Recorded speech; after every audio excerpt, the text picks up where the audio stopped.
All eyes are adjourned.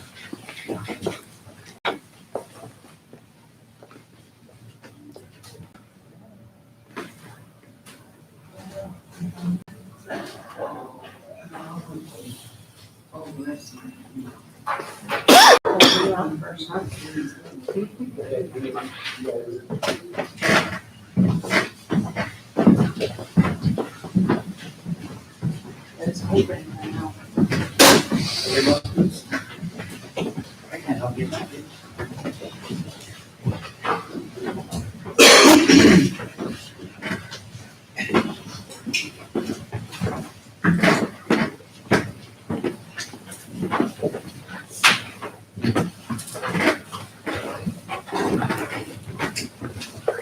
Please be seated.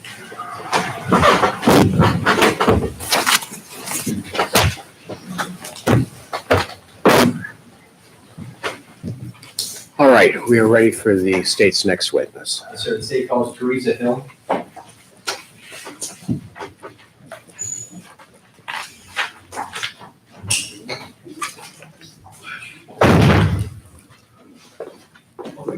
Yep.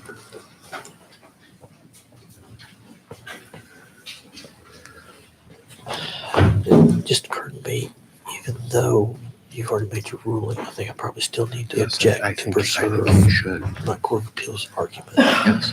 But I will give you a continuing line of objection to this witness's testimony.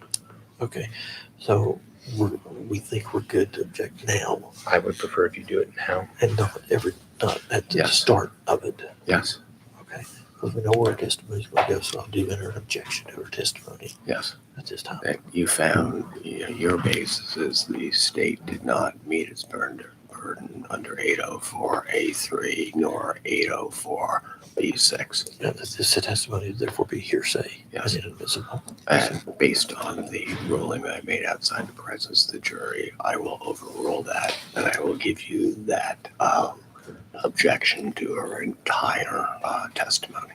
Yes, sir. Okay. Thank you. Thank you.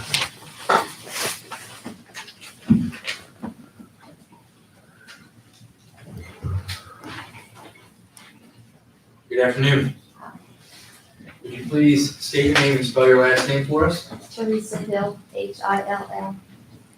Thank you. Ms. Hill, can you briefly introduce us? Where do you live and where do you work? I live in Jackson County, Ray, Ohio, and I work at the Southern Ohio Correctional Facility in Augusta. I don't mean to interrupt you, but I just want to let the jury know this witness had already been sworn in. Thank you, sir. In accordance with what the judge said, you're aware that you're still on the road? Thank you. You mentioned that you live in Jackson County. How long have you lived in Jackson County? My entire life. Later, during your testimony, we're going to talk about whether or not Riley was ever your home. Is that your home here in Jackson County? Yes.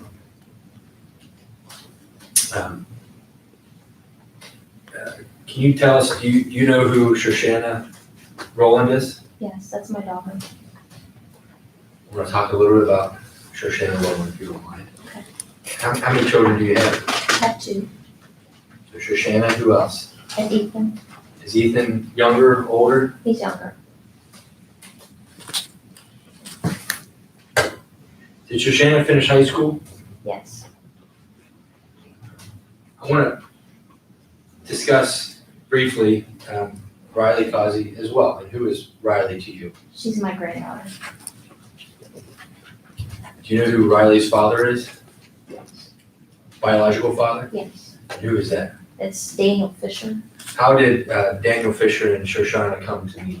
Shoshanna was with a friend of hers that went to Florida, and on their way back, they stopped in Tennessee, car broke down or something. And this guy helped them fix the car, and then she stayed in Tennessee with him. This guy is Daniel Fisher. You mentioned she stayed in Tennessee. How long did she stay in Tennessee? A few months, I can't remember exactly. Did she eventually return to Jackson, Ohio? Yes, Was Daniel Fisher with her? yes, At some point, did she become pregnant? yes. Did Daniel Fisher stay in her life when she was pregnant? No, he went back to Tennessee. This pregnancy that we're speaking of, is that with Riley? Yes. Where was Shoshanna living during her pregnancy with Riley? She was part of the time staying with her dad and part with me. And her dad, where does her And then dad? he lived at, the apartments there, on Orchard Lane. And then she also got an apartment in the Orchard Lane apartments there. Is that also referred to as Apple Hill Apartments? Is that next to Belicios? Yes.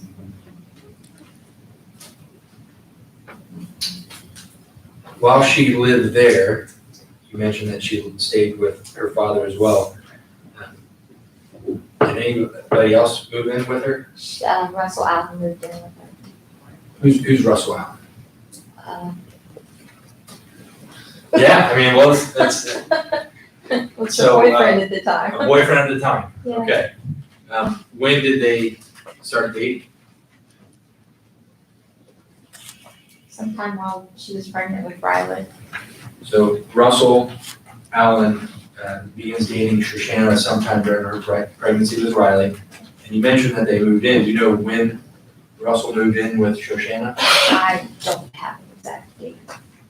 It was before Riley was born. Okay. So sometime before she was born, Russell moved in.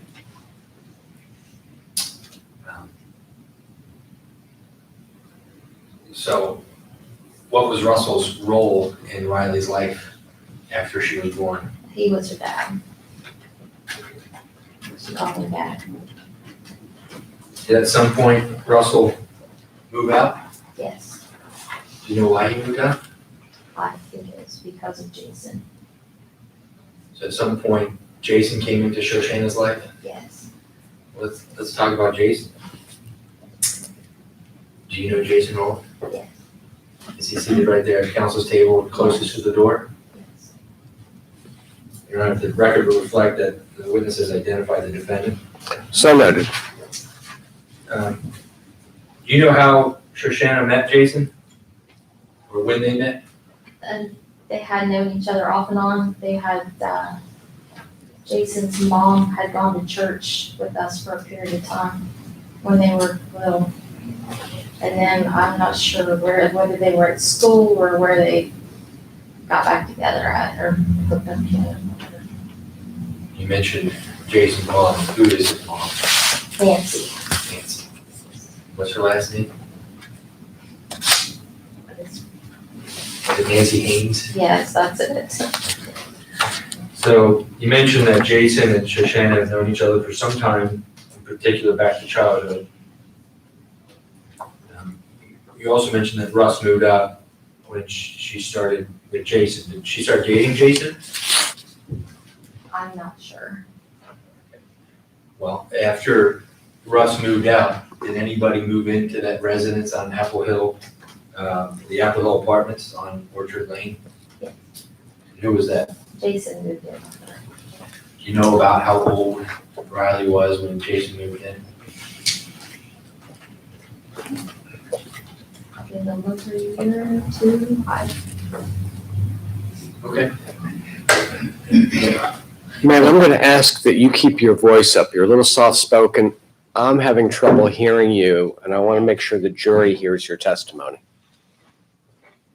So you mentioned to my question when asked about how old Riley was when Jason moved in, you said, is that about a year or two, is that right? Yes.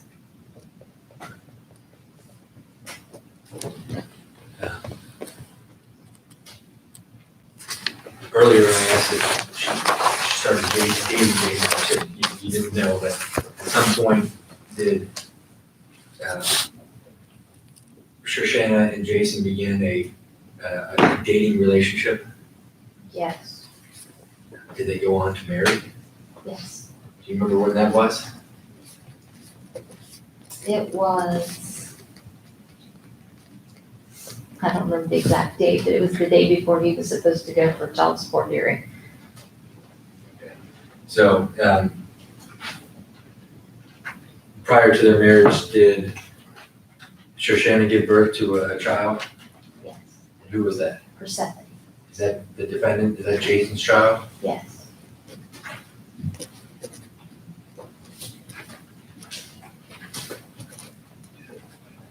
Did they stay in the Apple Hill apartments forever? No, Can you tell me the circumstances in which they left? so they were evicted, Do you remember when that was? not exactly. No.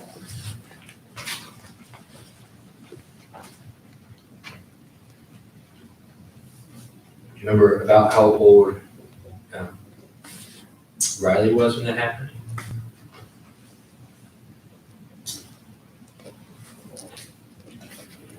No.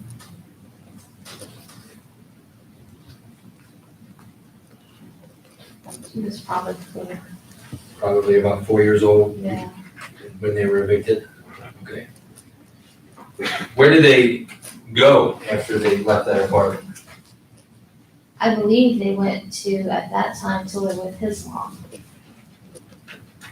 To Nancy's home? Did they ever stay with you? No, Why not? not together. Because I didn't want him there. You said not together. Were there occasions in which Shoshana did, Shoshanna did? What about Riley?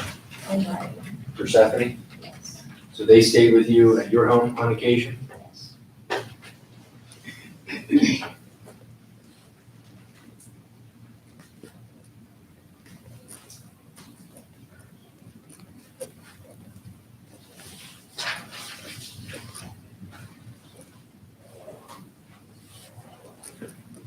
I want to talk about the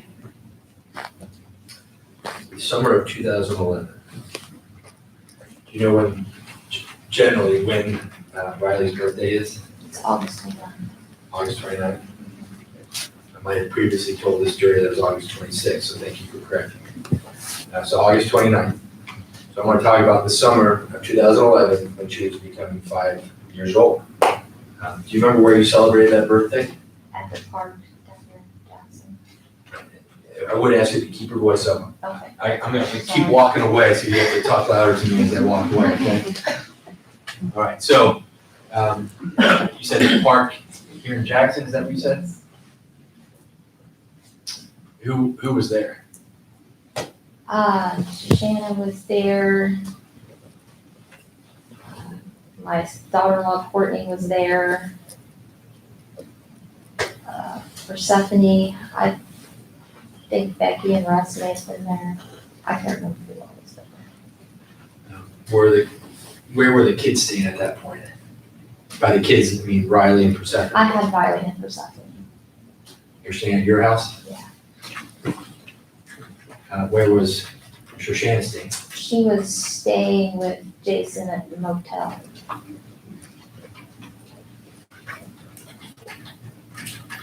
You mentioned earlier that Jason wasn't allowed at your place. Sometime that summer, do you recall an instance when Riley was staying at your home and you found out that Jason was also there? Yes. I want to talk about that if you don't mind. Can you tell me the circumstance in which you found Jason inside your home? I came home from work and opened the door and Riley was standing there and she said, "Daddy, Jason's here." And she dropped her head. What do you mean she dropped her head? She just went like this. Looked at him. Did she sound happy when she said, "Daddy, Jason's here"? No. Dropped her head? No. She sounded sad? Yes. She looked as if she was cowering because of him being there? Yes. So you find out that this person is your home and he's not supposed to be there. What happens? I ended up calling the sheriff's office to come and get him out of my house.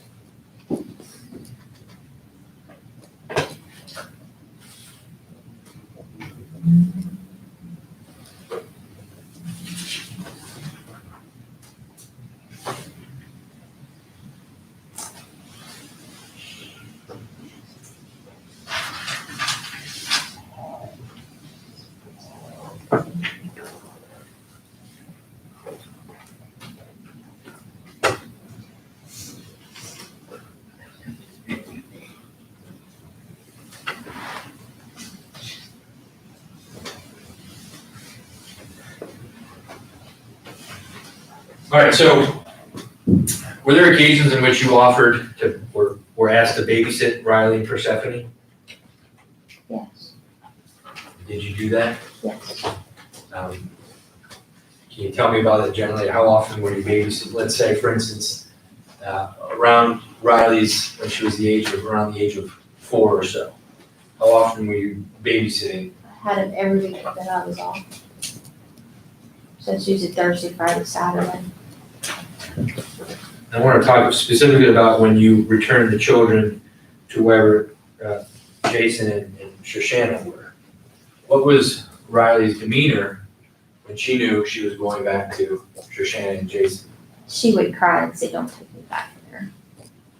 Now, if you returned with Riley, and Shoshana wasn't there, and Jason was, what would you do? And the neighbor girl took him and kept him until Shane got home. Why did you give her to the neighbor girl until Shoshana came home? Because Riley was hysterical every time he took her in there, and I was afraid to leave her with him. Do you remember spending Christmas 2011 with Riley? Yes, Was Persephone there as well? yes, Where was Christmas spent? at my house. So Riley and Persephone stayed with you for how long for that Christmas, if you recall? I don't remember, I usually take days off at Christmas, I can't remember exactly. And Ethan was in from being in the Army, so I took a few extra days off. So you had the whole family? Okay. And you had the children while you were off work? After December 2011, when was the next time you saw Riley? Probably went until the summer of 12, So you didn't see her for 6 months? probably at least. Did you later learn that she made a disclosure about an alleged sexual assault Yes, sometime just a few weeks after that? yes. You later learned that part of the reason, well, excuse me. I want to talk about that time that you later saw her. So you might have mentioned, do you remember when that was, when you saw her next after December? I don't remember the first time, Was it several months later? yes. Where did you see her? I can't remember if she was at the courthouse when I finally found out, somebody told me there was court, and I went looking and found Nancy at the courthouse over here by the sheriff's office. And that's when I found out, but I can't remember if they were there or not. Let's talk about when you first saw Riley. Did you talk to Riley? I saw Riley at the children's services. When you saw her, did you talk to her there? Yes. Did you give her an opportunity to speak? Just the two of you? No, I believe Shoshana was there, and then one of the caseworkers. I want to talk about when she told you what happened to her. Mhm. You could set the stage for us. Who else is present when Riley talks to you about what happened to her? We were by ourselves. So what did Riley tell you? She was telling me that stuff happened in the apartment, and then while Jason had brought Persephone down to visit at my house, and I wasn't there, and they were in the bedroom, and Shan was in the living room. And then she told me that she asked me what the white stuff was that comes out. What do you mean? Can you clarify? When was she talking about the white stuff? His penis. She wanted to know what that white stuff was that comes out. So this 5-year-old child that you haven't seen in a few months since Christmas asked you that question? Yes.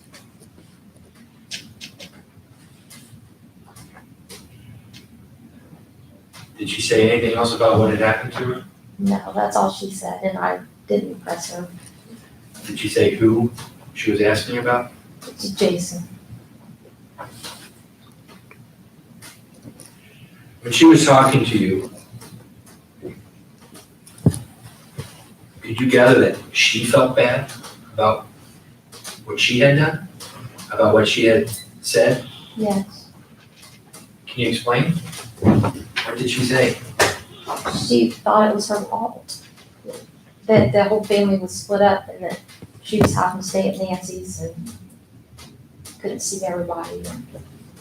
So now she was upset that she now believed as a 5-year-old that this was her fault? Yes.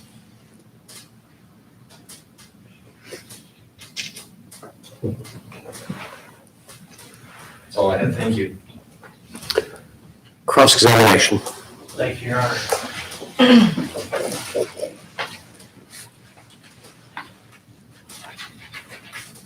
You didn't care for Jason, correct? I tolerated him, You didn't like him. no.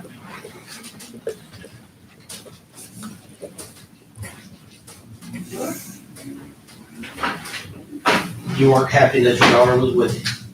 No. You'd rather she'd been with Russ? I had no opinion who I want to go with. Just not Jason? He gave me the creeps. All right, now, you said you called the sheriff's department to get him out of the house, but isn't it true he left before they got there? Yeah. Okay. So he was still there when they got there? They didn't arrest him? No.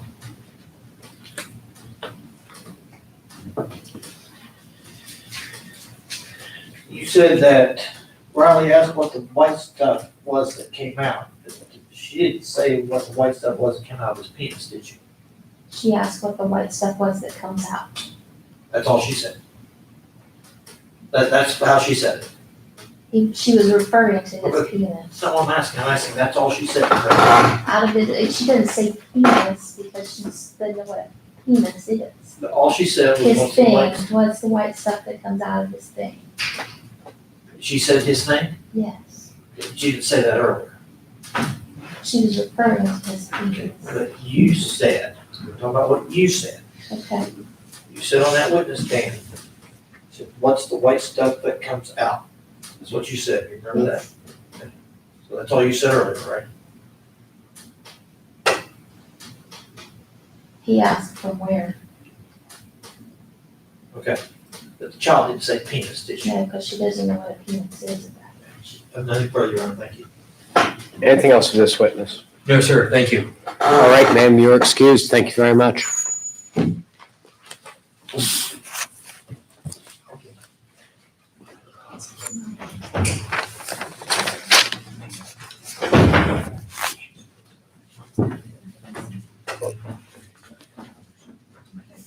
State calls Russell Allen. Okay.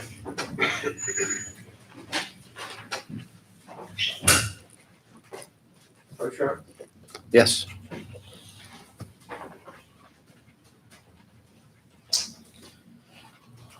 I have the same objection with regards to Mr. Allen, with regards to the 804E6. I would give you the same continuing objection that I gave on the last witness. Thank you, Your All Honor. right, thank you. While we're up here. So we have this witness and then I can call the CSB worker over. Because we probably want to keep going to 4. Okay. Mr. Allen, you're already under oath. And counsel, you may inquire. Thank you, sir. Good afternoon. Would you please state your name and spell your last name for us? Russell Allen, Allen. Thank you. You're doing a good job keeping your voice up, so I'm gonna stand over here, all right? Yeah. Mr. Allen, do you live here in Jackson? I did. What do you do for a living? I work at General Mills.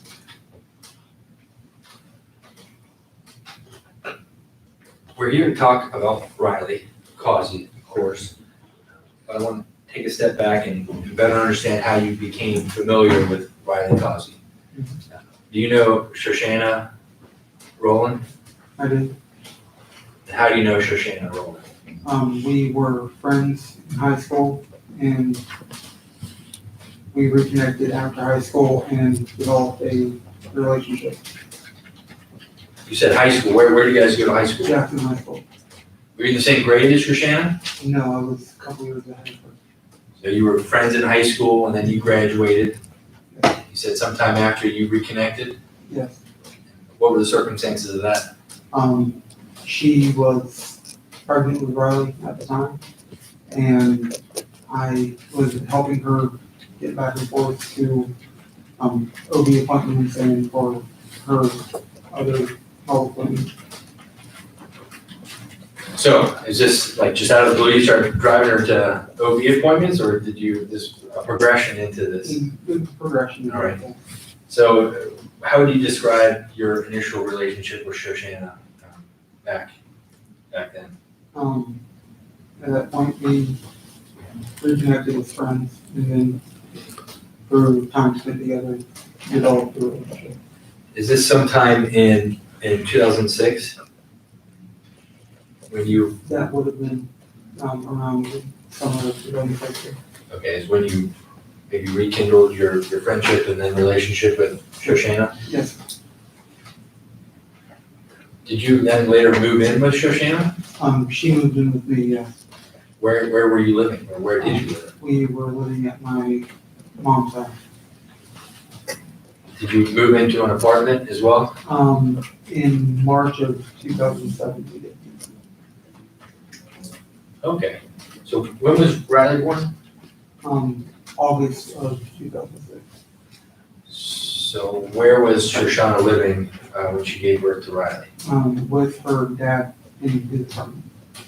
And then sometime after she gave birth, is that when she moved in with you? It would have been around Thanksgiving of 2006. Then you lived in your family home, and you advised that you then eventually moved into an apartment together. And where was that? Apple Hill Apartments, Burton Jack. How long did you live there with Shoshana and Riley?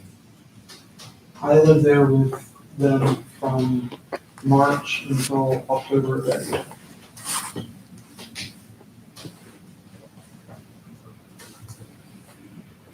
So, Mr. Allen, we heard from a witness earlier today that you're not the biological father of Riley, are you? No, I'm not. So who were you to that young girl in that first year of her life? I acted as her father. Did you care for her as a father? Absolutely, yes. Do you love that little girl? Yes, I do. And I do want to ask you about her, and we'll get to that, but I want to talk about the circumstances in which you left in October, as you mentioned. Why did you leave? Shoshana and I had split up, and I felt that it would be the approved decision for myself to leave the apartment. You split up because, well, tell me, why did you split up?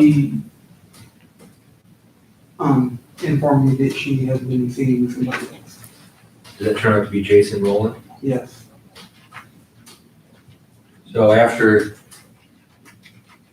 you said October, so nearly 14 or so months of this young girl's life, you had been, and this young girl, I'm referring to Riley, you had been there. And now you're no longer living with her. Did you ever continue a relationship with Riley? I did. How did you manage to keep that father-daughter like relationship? I would pick her up on weekends when I wasn't working and frequently took her back to Shoshana before I had to work for money. You said weekends. Were there occasions in which you stayed at your house for longer than weekends? There were, yes. Weeks sometimes? Sometimes, yes. Sometimes even longer? Yeah. And while she was staying with you, who else was living in your home? My mother and my father. How did your mother treat Riley? As the granddaughter, very proud of her. Was that a pretty, in your estimation, a pretty loving household for Riley to be raised? Yes.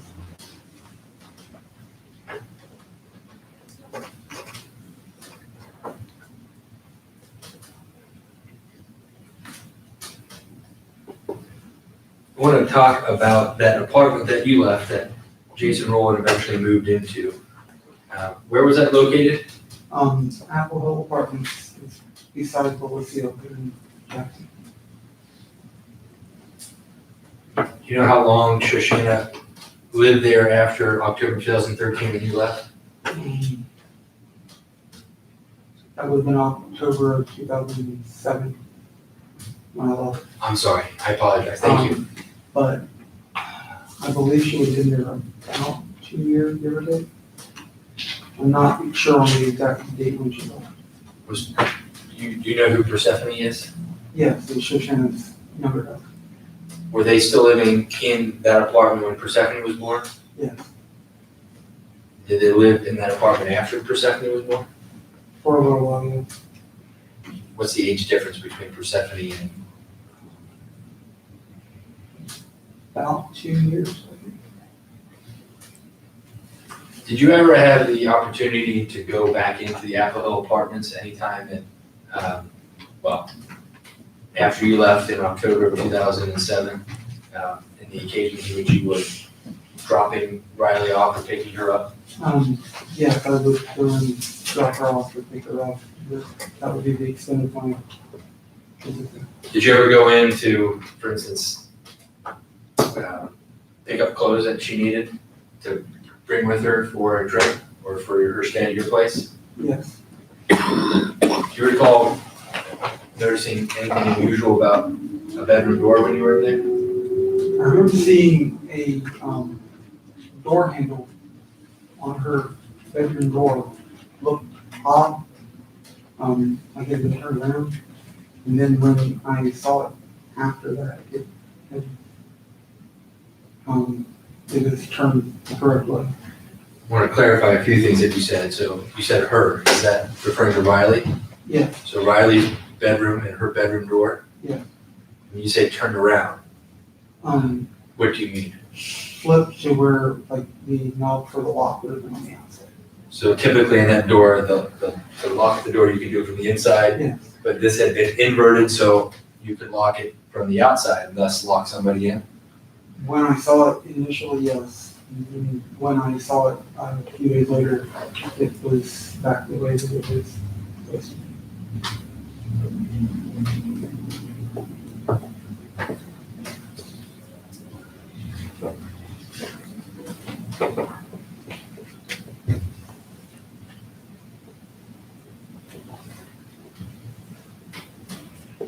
Where, after Shoshana and Jason and Riley and Persephone left Apple Hill Apartments, where did they go to? I apologize, I'm going to clarify that question, if you don't mind, sir. Where did Riley and Persephone go then? When they left the apartments, I'm trying to recall. Is it safe to say that for a period of time after they left the apartments that they kind of stayed in several different places throughout a significant time period? That would be a safe assumption. Would one of those places be Nancy Haynes' place? Yes, Would one of those places be yours or your mother's place? yes, they were with us.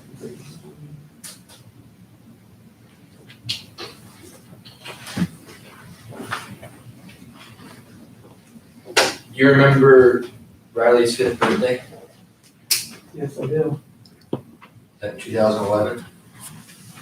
Yeah, Where was that birthday? that would have been at the party at Eddie Jones Park, or Duncan Park. So earlier, I was asking about your relationship with that 1-year-old. So now we're fast tracked to 5 years later. Can you take a moment, and just tell me about Riley and what little Riley as a 4 or 5-year-old was like? Very intelligent, quirky, no filter, which she thought she was going to say it. She's a funny kid. Humorous, which is a good term. Very loving, compassionate, loved animals. Somewhat obsessed with her cats. Normal little girl.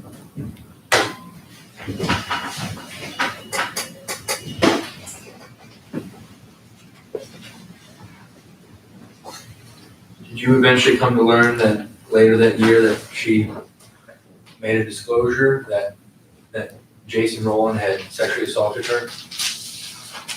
After that, after she said that, yes, I did hear about it.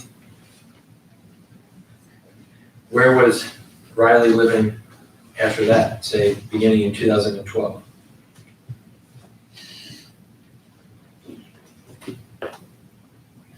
I think she may have been living with Nancy at that point. Is that up in Ross County? Yes.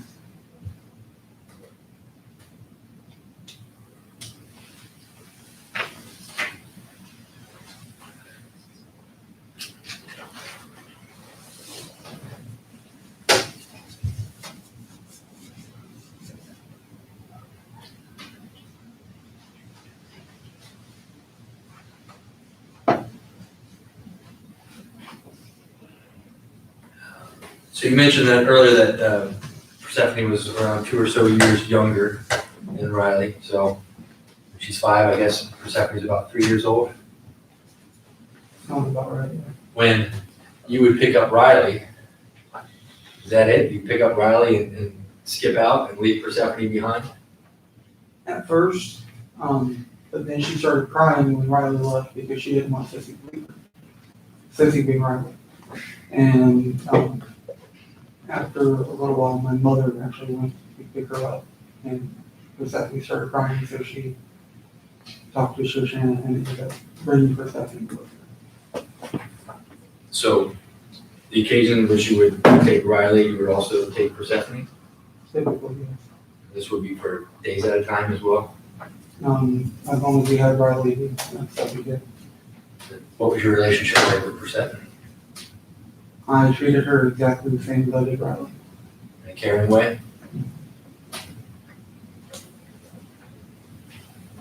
I want to fast forward a few years, if you don't mind, sir, and I want to talk about what developed in this fall of 2020.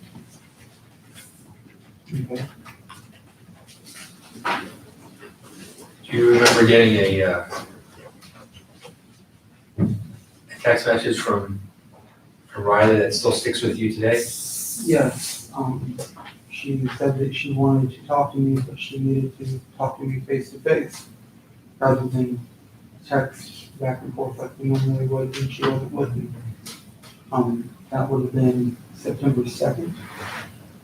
I had work obligations, so I wasn't able to make it over there until September 4th. Sir, I do want you to keep your voice up if you don't mind. Sorry. That's okay.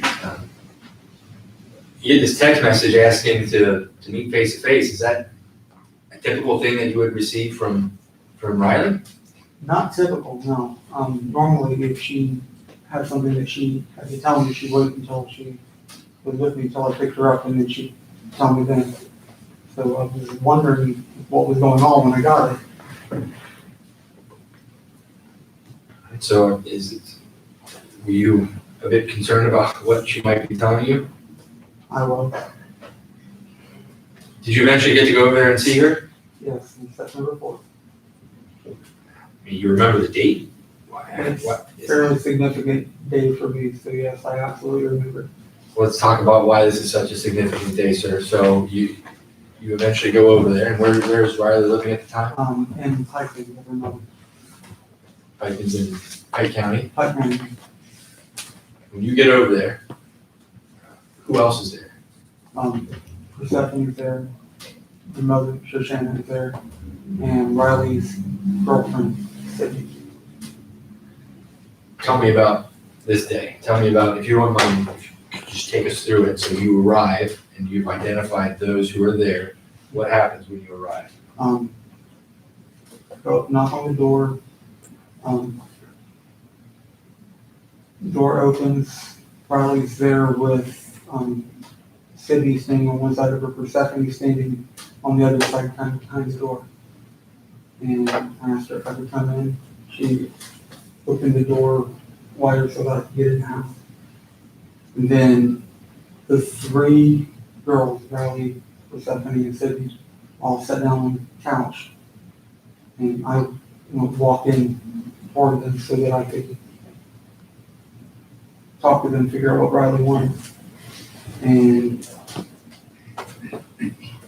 I was told that Riley started to speak to me, and then she stopped. And then I was told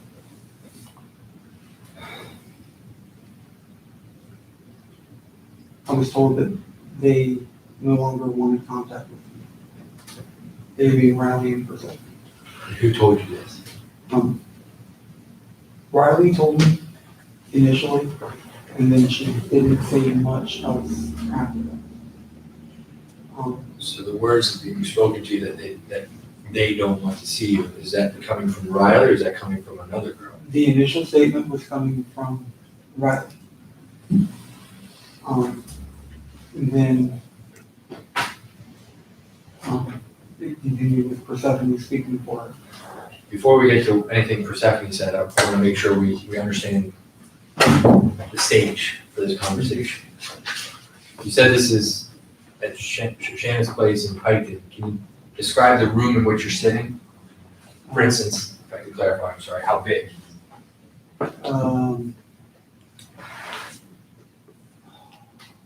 I'd say it's probably about 15 by 15. Okay, so smaller than this Smaller room. than, So small living room. Is Shoshana in the living room when this discussion is happening? Shoshanna is sitting in chair beside the couch.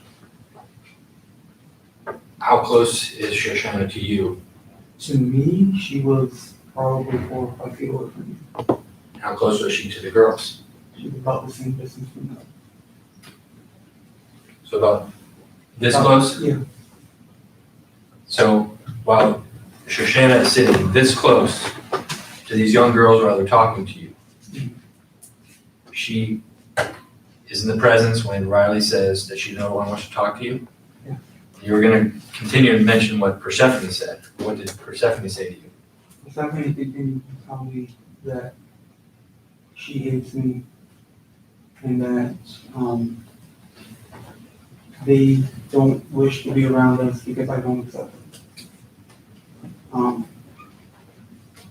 From what she told me, they believe that I would not accept them because I'm a Christian and Riley professes to be pagan and a lesbian, and Persephone professes to be an atheist.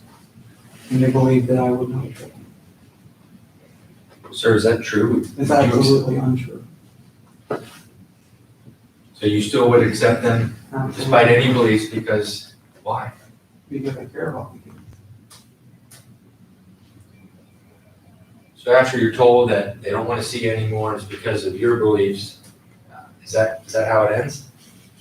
No, Persephone told me that she hates me because I'm the reason she couldn't see her dad. She told you she hates you because you're the reason she can't see her dad. Yeah. Did she clarify what was meant by that? She told me that I did everything that he was accused of and I'm the reason that she couldn't see. In September of 2020, about how old was Persephone? 2020, she would have been, at that point, she would have been 10 years old. So you're sitting there across the table or the couch from 3 girls, 2 of which you consider and care for as your own daughter, when one of them accuses you of raping the other daughter. Yes. What's going through your mind when this is happening? Honestly, I was numb. I didn't know everything. I didn't know how to feel. I didn't understand what was going on. It took me a while to process it. Now, you mentioned that Shoshana was about 4 or 5 feet. Was she able to hear what these children were saying to you? Oh, she could absolutely hear things. How do you know that? Because she was looking at them and then she would look back to her son that she was holding. And as they were speaking, she did nod in approval. And then she turned back to Rowland and act like she wasn't involved in the situation, basically. So this mother hears one of her daughters accuse you of sexually assaulting or raping the other daughter, and she just nods. That's the only response she gave. Does she tell you to get out of the house? No. Does she tell you to never come back again? No. In fact, have you seen Riley since then? I have. You stay in contact with her? I followed her wishes until she indicated that she wanted contact with me. And I certainly understand that, and I want to talk about that, but I just, for the point that I want to address and make sure I understand is, Shoshana hasn't prohibited you from talking to Riley. No. Even though she heard you being accused of doing what this man No. is charged with. So you said that you complied with Riley's request. What do you mean by that? She told me that she didn't want contact with me. I asked her if that was really what she wanted. She said yes, it was. And so I got contact. We already know that you eventually talked to her. Can you tell me the circumstances in which you first got back in touch with her? The weekend before Easter,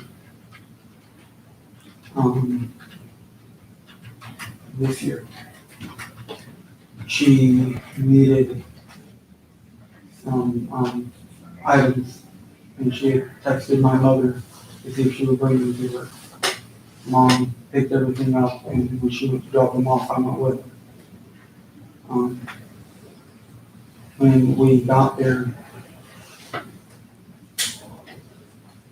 Riley came out of the trailer and came over to the driver's door of Mom's van where she could get to Mom. She leaned in, gave Mom a hug, and then while she was hugging Mom, she realized that I was in the van. And she stared at me for a minute. I asked her if I could have a hug. And she looked back toward the house. And then she stood up and started to go around the van. She stopped in front of the van, turned around, looked directly at the house, yelled, "Screw it," and then ran around the van. Do you know why she looked back at the house? She told me that her mother was Objection. Calls for hearsay, who's the door? Rich?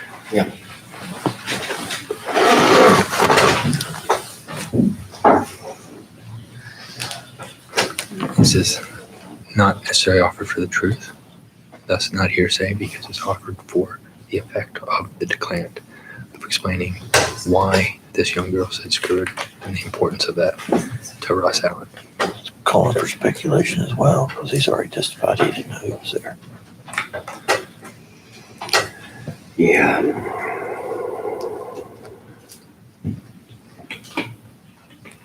I'm going to sustain the objection. Yes, sir.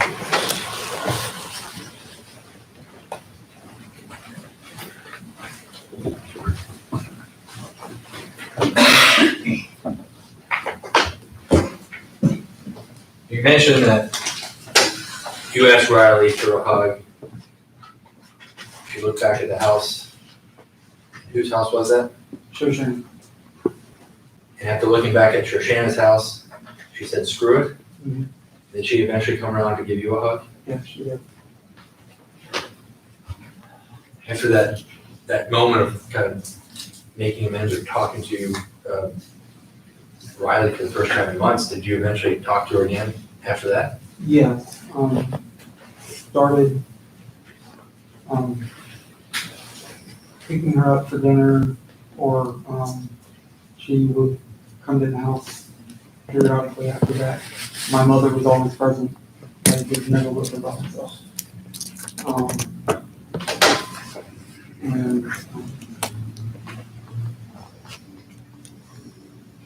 We started to fall back into like normal, or what used to be normal routine with her visiting. Okay. I want to talk about one of those visits. Was she with you at some point and acknowledged, talk about essentially what she said to you that September 4th day? Yes. She was at the house when I got home from work. She told me that she wanted to play a new video game system I just purchased. So we went back into the house to play it. As we were playing, she told me that she was sorry for what she said because she knew it wasn't true. So she told you what exactly? She said that she knew what I was being said wasn't true, but they made her say it. And she never clarified who they were. She said she knew that what they said you didn't do, Yes, that they made her say it. yes.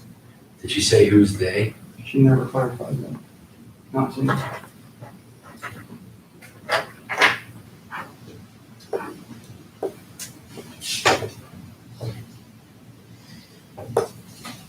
Did she go on to say that anything about they telling her how she should remember something? Yes, she said that she remembered the way things happened, but then she was told that that wasn't how it happened. Who told her, do you know? That was another one of the they ones that she wouldn't clarify who told her.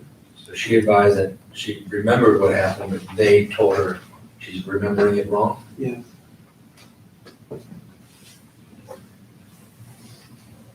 Russ, that September 4th day has got to be an incredibly difficult day. I mean, she's not your biological daughter, and she's accusing you of raping her. Why are you still in this child's life? I've been with her since she was born. We developed a bond like any father and daughter would. I don't believe it would be right to cut out on a child just because she's having a difficult. You want to be there to help her? I won't be there for her. Thank you, that's all I have. Cross.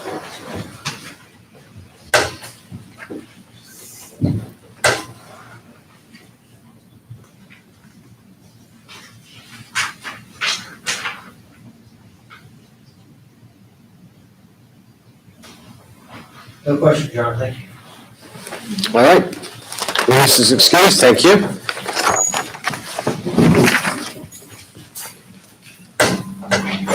About 10 seconds.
Ma'am, will you please raise your right hand? Do you swear to tell the whole truth and nothing but the truth in this matter, so help you God? I do. All right, thank you.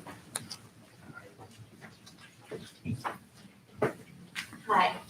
Can you please introduce yourself to the jury?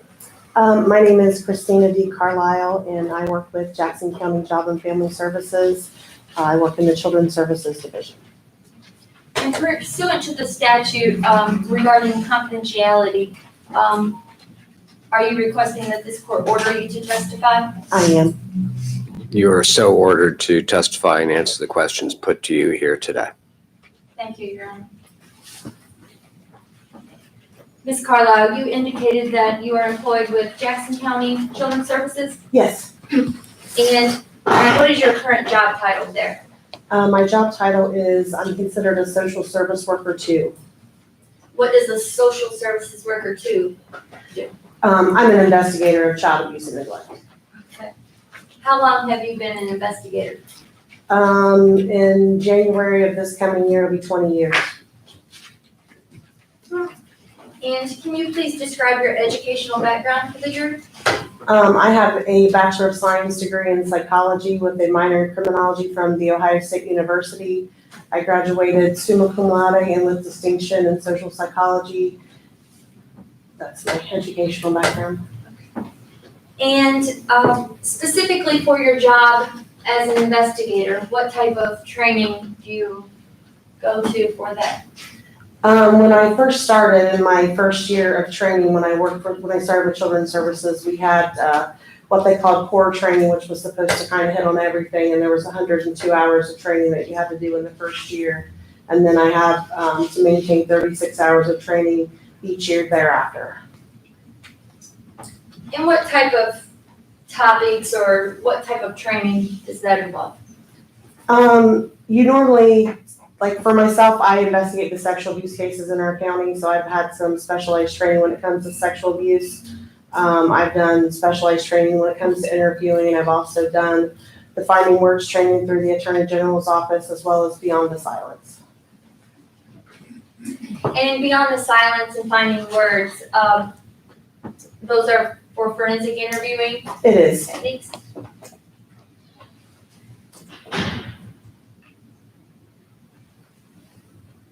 When you investigate, I guess if you kind of overview of the investigation process. Okay. So anytime you have an investigation with Children's Services, basically like a call would be made to Children's Services, and the supervisor has approximately 24 hours to make a decision on that. If it's an emergency situation, it is screened in immediately, and we have 1 hour to respond to see the alleged child victim. Otherwise, after a case is screened in, you have 24 hours to make contact with someone that's a principal party of the case. And then from there, you have to contact all of the parties, including parents and anybody who'd be named as an alleged perpetrator. You need to make sure you make contact with the alleged child victim, and there's timeframes on that as to when you have to do that. And throughout your investigation, especially since SAC was in 2007, are there standard assessments that you need to complete for safety? Yes, there is. After you've made contact with the alleged child victim and a parent or caretaker, you have to complete a safety assessment. That's supposed to be done within the first 4 working days of receiving the case. However, you have up to 10 days to complete the actual written form, but you're supposed to have done all the work within the first 4 working days. And then after that assessment, then is what, a family assessment? A family assessment, which is basically kind of after you've completed your investigation and you have recommendations to make in the case. And throughout your investigation, you are consulting with your supervisor? Yes. Anyone else on particular cases? I will also consult with law enforcement and my agency attorney. And if court is needed or required to protect the child, when does that come into play? It depends on when the child becomes in that risk situation. If a child is at risk immediately to where, the child will need to be removed from their home or their parent immediately, that could be done after hours, even by contacting our agency attorney, who would then contact the judge after hours, and then we would have a hearing the following day. If it is something where the child is in a safe situation and we're working on an investigation and we complete it and we're gonna file a case, then we would just file that case with our juvenile court and then wait till we have hearings coming up. Are there circumstances where a child may not be safe in a home or around certain people, yet you don't necessarily need to file in court yet? Would you do a safety plan, or if the parents would agree? Yeah, you look at a situation where, like, if you have an investigation and the parents understand you have an investigation and they're not allowed to be around the child or something during that time, you could do a safety plan, or you can do it by agreement of the parties.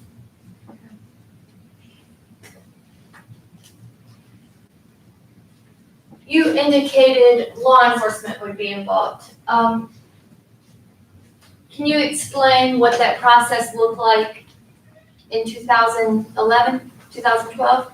2011 and 2012, our agency had a There was a gentleman by the name of Joe Wright. He had used to be a sheriff deputy with the Jackson County Sheriff's Office, and they had had some layoffs, but our agency paid for his employment so he could work with us on child abuse cases. So he was appointed through the prosecutor's office as, if I remember correctly, was considered to be a Secret Service agent, an SSA.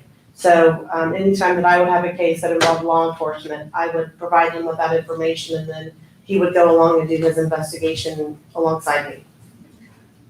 And so if he was present or along for any part of an investigation, from your understanding, then law enforcement was involved. Like you thought that, Yes, what was needed would be done on the Yes. law enforcement side. yes. And then from that point, you're not sure where a case would go in regards to law enforcement? No, like for my case, when my case was finished, I would submit my information to our agency attorney, and then if law enforcement requested my information, I would provide that to them because we were working a joint case. And then law enforcement would provide their case to the prosecutor's office for criminal charges or review or something along those lines.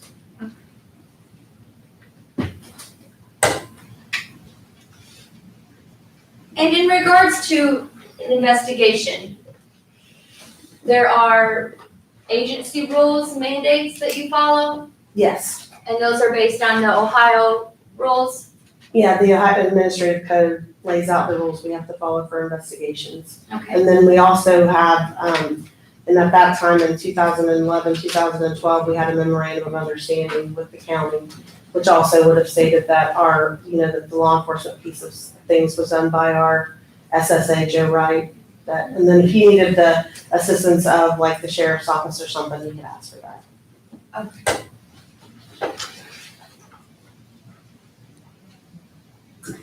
In your course of employment, did you have an occasion to investigate a child sexual abuse regarding Riley Causey? I did.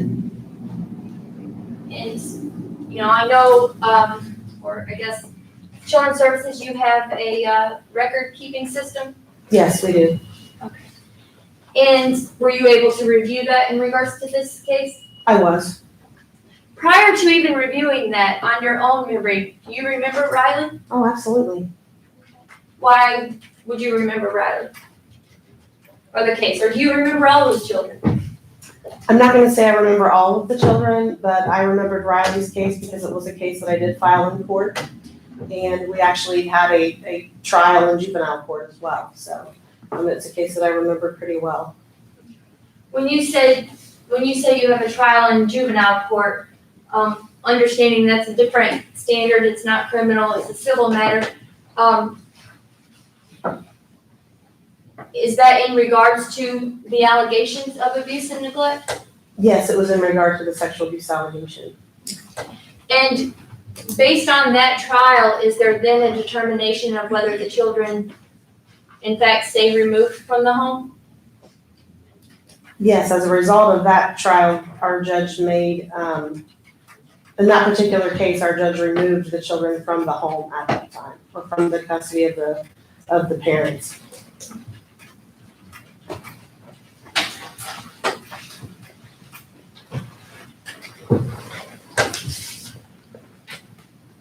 And can you please outline the information that you received regarding Riley? The first call that I got about Riley was at approximately 12:55 a.m. on January 4th, 2012. And that call came from a local law enforcement agency, as they had received a call that Riley was being sexually abused by her stepfather, Jason Rowland. And the information that the officer had was that Riley had disclosed to a family member that Jason had made her touch him where he pees, and that she had touched his butt, or that he had touched her butt. And at the time, the initial report came, they believed that the children were with Jason and his wife at the time, Shoshanna Rowland, which is the mother of Riley, and her sister Persephone. And they believed they were there. They did not have a specific address where the family resided at in Wellston, Ohio. So officers were kind of trying to run vehicle tag numbers and stuff. They said it was just around where they made the pop. So, which there's the Jim Bottling Company in Wellston where they make ski pop. And so we all knew what they were talking about. I'm glad you did. Yeah, Okay. so we knew the general area. But they were unable to locate any address or contact information for them. So I actually came into work the next day, and through our agency records, I was able to locate an address for the family. So we got an address, I believe it was 1107 South Ohio Avenue, Wellston. And I was at the home probably about 12:30 that day to meet with the parents. And tell me about your investigation. I initially went to the home, and SSA Wright went with me and to initiate the case. And at that time, we were under the impression that the children were there. But however, when we got there, Jason answered the door, and the mother was asleep in the house, and we identified who we were, and he said he would go get her up. And so then we met with both of them and informed them that we had a sexual abuse allegation with Riley, and that Jason had been named as the alleged perpetrator. And they felt at that time that the allegations had been made up by Shoshanna's mother, Teresa Hill. And there were comments made to me that, this is not the first time that they've said that, he had sexually abused Riley. That there had been some incident in the past where he had spanked her for discipline, and that there were comments made to him about him being a child molester because of that incident. Talked with them, they informed me and Joe Wright that the children were actually with Jason's mom, Nancy, in Ross County, Ohio, and that they had been there since October of 2011, and that they had pretty transient, not a stable place prior to that, but since the end of October that Riley and Persephone had both been with Jason's mom. And they gave me contact information for her so that I could contact her and make arrangements for her to be seen, and that we would stay in contact with, regarding the investigation. They said at that point they had not, neither the mother nor Jason had seen either child since Christmas Day. And then what did you do after that? So anytime that we have an allegation of sexual abuse, our protocol says that we, utilize a child advocacy center to have the child forensically interviewed and examined medically if that's necessary. So I had gotten a hold of, and I'd explained that process to Jason and Shoshanna whenever I was there, and I had made contact with Nancy. And Nancy at that time was aware of the allegations that had been made, and that Riley had actually made a comment to her as well. And so I made arrangements for Riley to be seen at the Child Protection Center in Ross County for a forensic interview and a medical exam. And so that occurred on January 11th, 2012. So when you first made initiation with Nancy, Nancy appeared to be supportive in regards to taking Riley where she needed to, and stated that Riley even made comments to her about it? She said that Riley had made a comment to her about it, and obviously my biggest concern was safety because this is the alleged perpetrator's mother. Mhm. And Nancy had disclosed to me that she had been sexually abused when she was a child. And she had said multiple times that these kids would be safe with her, and that, Jason was an adult male and he could take care of himself, but this was a child and she needed to be protected and supported. So I was very comfortable with Nancy's response to the allegations and what was happening. And once you made the appointment in Ross County, then what happened? So I went back to Jason and Shoshanna's house on the next day, which was January 5th, and invited Shoshanna to attend that appointment, and she said she would not be able to because she did not have transportation and she also had to work. So she signed consent and wanted Nancy to take her to that appointment. So she signed the consent form so the appointment could move forward, and I got with Nancy, got the appointment set up for her, and then Nancy took Riley to the appointment on January 11th. Were you present at that appointment? I was. And explain how your presence is at the CAC.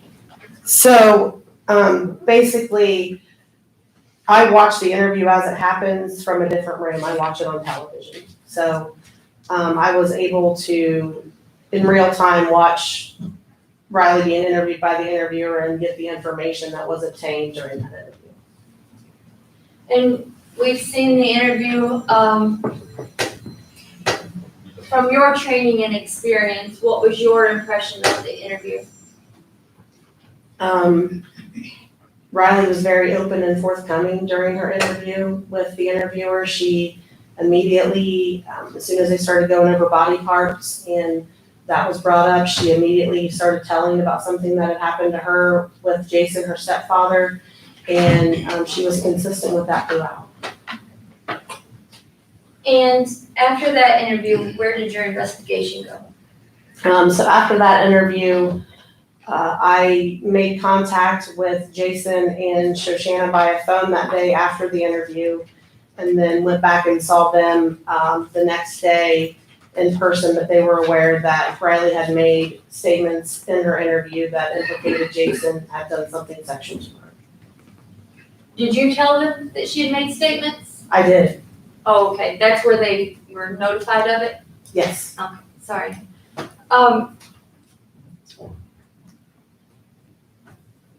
What happened after that? So after I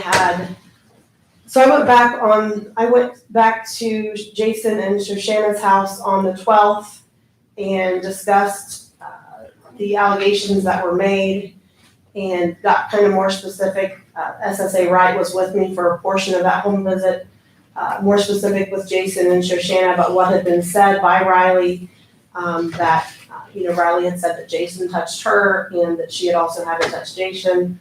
And Jason did state during that time that yes, he had touched her because he had changed her diapers because he had been around her for a long period of time. And then Jason also provided information that he had not really been around the kids that much in like the last couple of years because of their living situation, and that the kids had been cared for by different people. And they also brought up concerns about Teresa Hill coaching the children or coaching Riley to say this about him because she didn't like him, and also about Riley being exposed to pornography at Ron and Becky Hargett's house, which is another place that they went to. Becky Hargett is the mother of Russell Allen, who was not Riley's father, but a father figure to her. And based on that information, did you then investigate Yes, those allegations? I made contact with all of those people and did face-to-face interviews with them, yes. So anytime there was some other, excuse or something brought up, you investigated it, Yes, I did. And after your complete investigation, what was the determination? We submitted our case to our agency attorney and we filed a complaint in juvenile court for sexual abuse of Riley Cosby. Okay, and who was the perpetrator named as the? Jason Rowland. And once the agency went to court, that child was adjudicated then for sexual abuse, did the agency then come up with a case plan? Yes. And what is a case plan? A case plan is a document that shows parents, identifies what the concerns are with the family and shows parents what they need to do to either keep the children in their home or be reunified with their children. So the agency's plan was to reunify these children with Shoshanna and Jason? Our plan was to reunify the children with their mother for sure. Jason was still unsure because he was the perpetrator, and he was ordered to locate sex offender treatment, and I think that the decision would have been made after that was completed as to whether or not he would be suitable for reunification with the children. And mom, Shoshanna, did she drop Jason and go be with her children? No, she did not. And the agency then came up with a plan in hopes that she would go through services and hopefully be educated? Yes, Or- yes. I'm showing you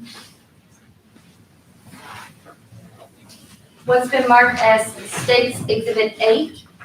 Do you recognize this document?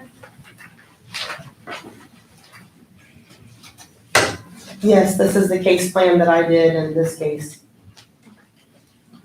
And regarding the case plan, so there's various sections in regards to identifying information, and this was in regards to both children, correct? Yes, because whenever Riley was determined to be a sexually abused child, the judge also adjudicated Persephone as a dependent child because they resided in the same household.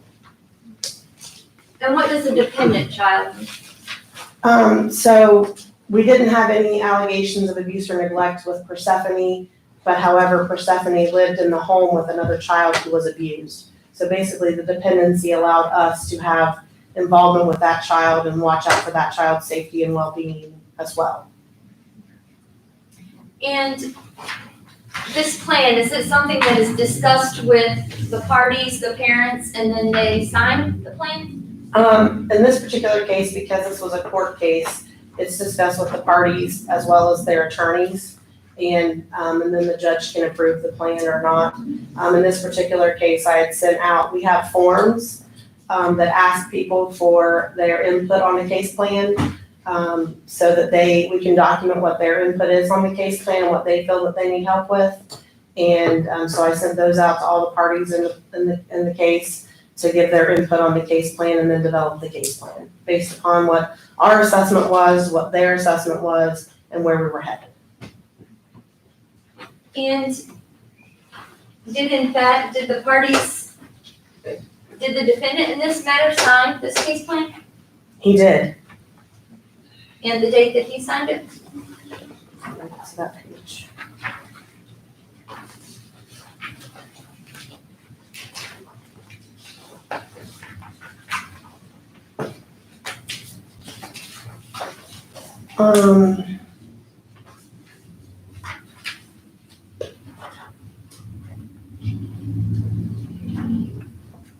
He signed it on June 15th of 2012. That was the date of our dispositional hearing in the case. And the dispositional hearing is where it determines where they're going to be staying, or if the custody is continued? Our agency had been given custody of the kids on June 1st when the judge made an adjudication of sexual abuse on Riley. I guess the way I typically describe dispositional hearing to families and children is that it's kind of like the what happens next or what happens now, kind of the equivalent of a sentencing in a criminal court, kind of if you were found guilty or not guilty, obviously not guilty or no abuse, then the case ends. If the judge finds a child to be abused, well, this is what you have to do now so that we can work toward what our next plan is, which in this case was reunification. But the children was staying in custody of someone else. They were in Children's Services custody. Children's Services custody and placement with. Placement with a relative, and actually at that time they were placed with Jason's mom, Maisie. Was there to be contact between? No, that was an order of the court as well, was that Jason was not to have any contact with either child. And in regards to the case plan and, the goals of reunification, I see, in regards to Jason on page 3 of 14, if you can please read your agency's concern and the behavior that Jason will need to change. Jason has been found in Jackson County Juvenile Court to have sexually abused Riley Causey, and in parentheses it says stepdaughter. There's currently a no contact order with Jason and both children involved in the case, and then it says which is to include his biological child, Persephone Rowland. And what behavior will need to change to reduce the risk and address safety issues? He will receive treatment for sexual offending. And the activity that he needs to complete. It says Jason will seek out an evaluation / treatment for sexual offending. Jason will attend and participate in the treatment. Jason will not sexually offend on any child. He will sign releases for the agency to receive results of the evaluation as well as progress and diagnosis in his counseling, and he will have no contact with Riley Causey and Persephone Rowland per court order. In your review from your investigation and work in the case and then review of the records, did he complete that? I could not, I guess let me clarify. So after the dispositional hearing in this particular case, I'm an investigator, so this case was gonna have our agency involved for a while, so it went to another caseworker. So whenever I was preparing for this hearing, I did review all of the case records, and I did not find anything in the record that indicated he had went to any sort of sexual offender treatment. He did go to counseling at a couple different places, but nothing that was specific to sexual offending that I could locate. And in your review of the records, were there records regarding where he did go? I believe that he was in counseling with Tony Conley from Integrated Services. And then it seemed that there was also some Tri-County mental health that he had attended. I'm not sure how long he went there, but that we had gotten a letter that he had attended some counseling services there, and that he was working on parenting skills and interpersonal skills. And the letter noted that he denied any of the actions that on Riley Causey. So he was not getting any sort of sex offender treatment for that. And from your review of the records, did he stay in the area and work the case plans? The records that I reviewed indicated that at some point in 2014, he went to Seattle, Washington, and moved out of the area. So before, and you say 2014, was that when the children were reunified with their mother? the children were reunified with their mother in September of 2014. At that point, Jason had already left the state. Okay. So before that, Jason had left the state and went to, where did you say? Seattle, Washington, I believe. So he goes to Seattle, Washington, and then the agency, at that point, they've had these children for over 2 We years? had the children for over 2 years, yes. Okay. And at that point, in making a determination, the agency gave the children back to their mother? Well, it looks like we were in the process of, one of the grandmothers, which was Teresa Hill, had gotten her own attorney and filed for legal custody, and then we had initially filed for legal custody to go to Nancy Haynes, who had had the children throughout the time that we had custody. And then it appears that Shoshanna and Jason got divorced, and then Jason left the state, and Shoshanna was doing what she was supposed to do on the case plan, so we withdrew the legal custody and recommended the children go home to their mother, is what the records reflected.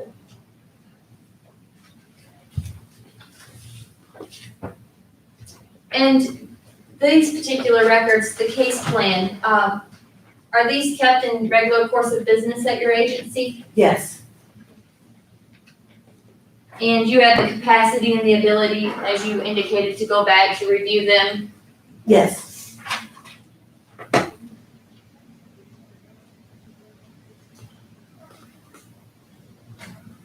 And you indicated that you actually did this case plan at that time in 2012. Yeah, I did this case plan. I'm the one that created this document, yes. Okay.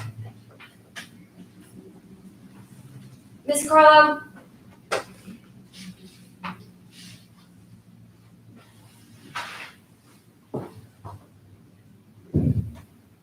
You would go into the home and see Riley? Yes. Did she talk to you? Yeah, she would often talk to me, interact with me, absolutely. Would she discuss the allegations of the sexual abuse with you? I don't recall her saying anything specific to me about the allegations of sexual abuse.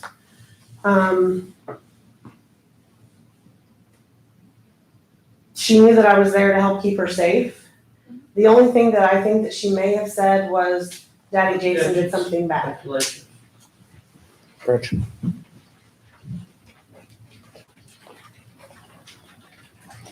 She starts off and says that she may have said she doesn't remember. So she's guessing at what she's saying. I'll give you a chance to try to clear it up. Yes, thank you, Judge. Okay. So I'll sustain the objection, give you an opportunity to ask further questions.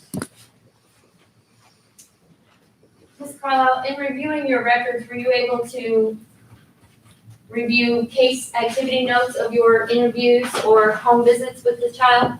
Yes, And in those activity notes, did you read, in regards to things that Riley would have said to you? yes, And did you read anything in reviewing that Riley had said in regards to the sexual abuse? I had sent another caseworker from Ross County initially to see Riley and Persephone because they were in Ross County. And Riley had made the comment to that caseworker. Objection. Approach.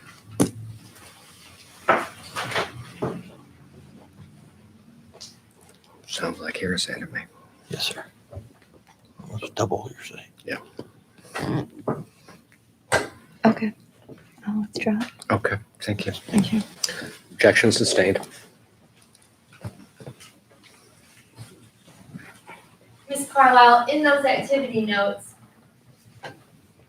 even if you got a courtesy interview from a caseworker in Ross County, they would have outlined conversations that they had with Riley? Yes, And then you would also document conversations that you would have with family members?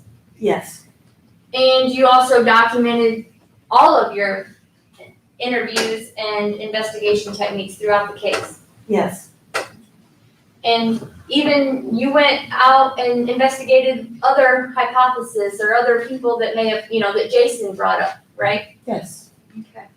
And after all of that, you filed in juvenile court. I did. Okay. At any time in your investigation or in the review of the case file for over 2 years, did it appear that there was ever an inconsistency with that child's statement? No, there was not. Thank you. Nothing further. Cross. When was the last time you actually saw Riley? The last time I actually saw Riley, 2012.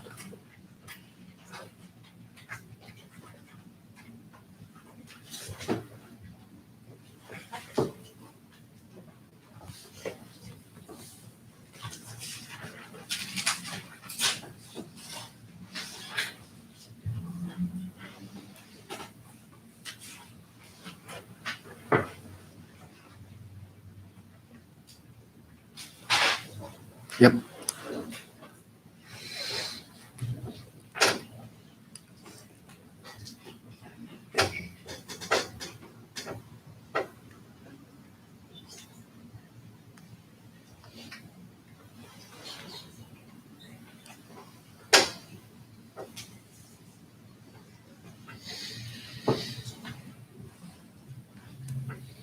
Nothing further, Your Honor, thank you. All right. The witness is excused. Thank you. Thank you. Everybody approach, Your Honor? Yes.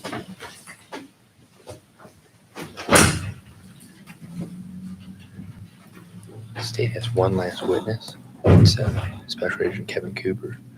We do expect him to be a little bit longer than initially anticipated. There is about a 40-minute recording that he would play.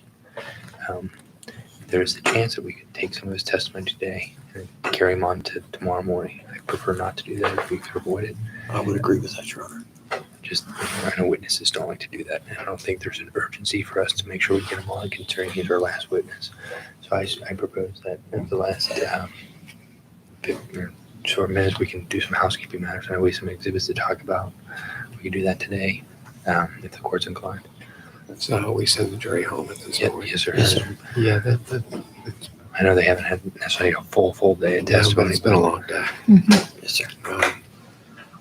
I would not I'm not a big fan of breaking a witness's testimony up, so why don't we do that tomorrow morning? We need to talk about housekeeping.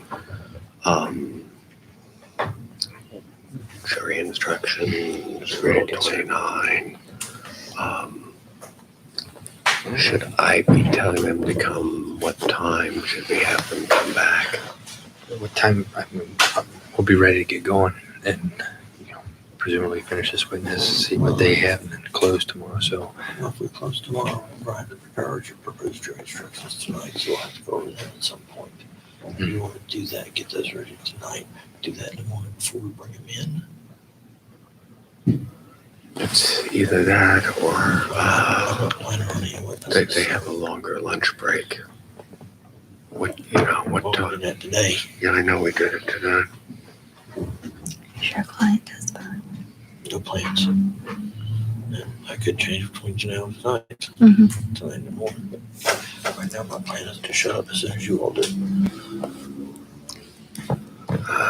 you ready to talk about instructions today? We will do it. Can be.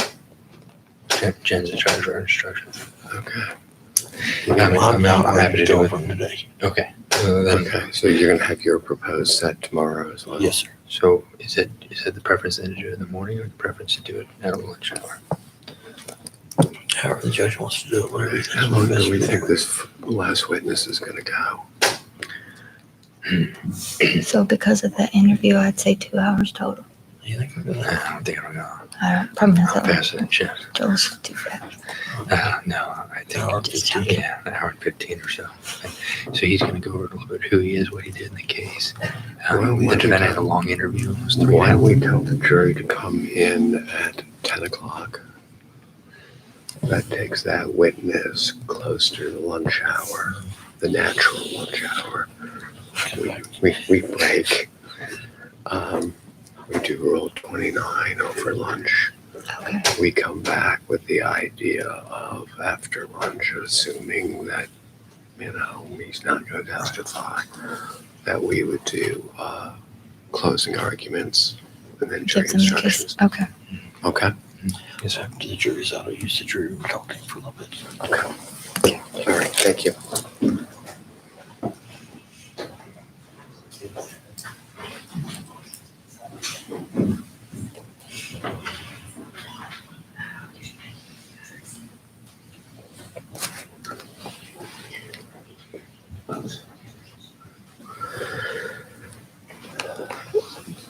Ladies and gentlemen, our next witness is going to take a little while. I don't really want to break that witness's testimony up, do some tonight and some tomorrow. We've kind of had a long day. I've had you here, I've had you moving around a little bit. To minimize your wait tomorrow, we've got some more work I need to do in the morning. So I'm going to tell you, don't come in till 10 o'clock. Now, we're going to be here before that, getting some stuff done, so we're ready to go. But tomorrow morning, just be in the jury room by 10 o'clock, and, we'll have coffee, and who knows, there may even be donuts there. All right. Folks, remember my instructions. You've heard a lot of testimony, but you haven't heard it all yet. And I haven't instructed you on the law in this case yet. So don't come to conclusions. Don't talk about the case. Don't read anything about it. And folks, do you have any questions? Okay, see you tomorrow morning at 10. Thank you.